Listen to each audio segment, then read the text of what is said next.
Saya Putri Salma, izin bertanya.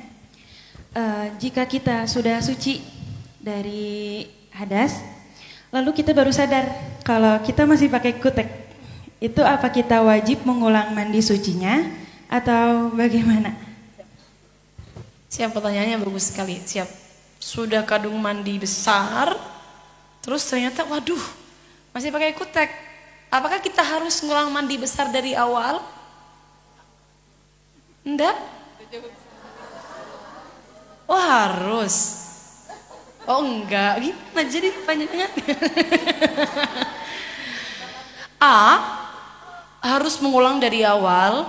B, cukup dibersihkan kuteknya lalu basuh bagian yang belum terbasuh. A atau B? Oh, tadi katanya harus ngulang dari awal. Kok yang B lebih enak? B aja deh. Kayaknya teman-teman jawabnya begitu Ibu Nyai. Lihat mana yang enak untuk saya lakukan nih. Makanya perempuan itu rumit tapi nggak mau rumit. Saya bilang begitu berulang kali. Jawabannya tepat, yang B. Cukup dihilangkan kuteknya lalu basuh bagian yang belum terbasuh. Kalau mandi tidak ada kewajiban untuk tertib, sehingga cukup basuh saja bagian yang belum terbasuh. Tapi kalau dalam permasalahan wudhu sebenarnya sama. Wudhu itu contohnya kayak semisal kalau wudhu itu kan ada banyak yang perlu kita perhatikan ya. Contohnya kayak ketika basuh wajah itu mungkin celak. Kalau perempuan itu kan per make upan itu apakah nanti mania atau tidak itu kan.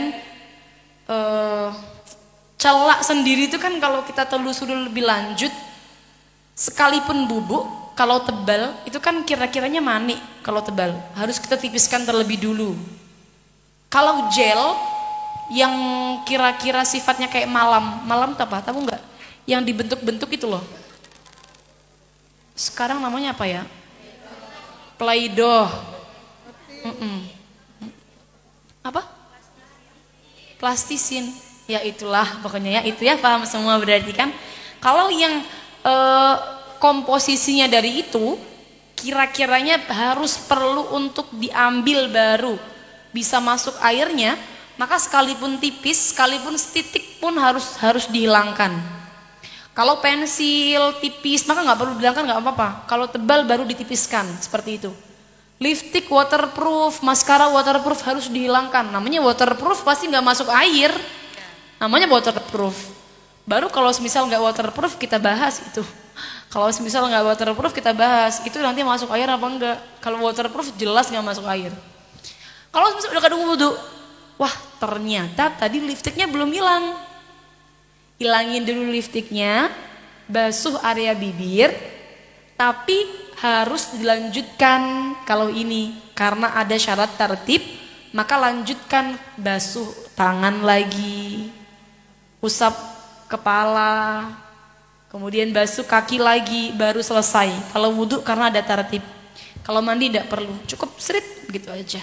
Cukup, ya cukup. Sama-sama.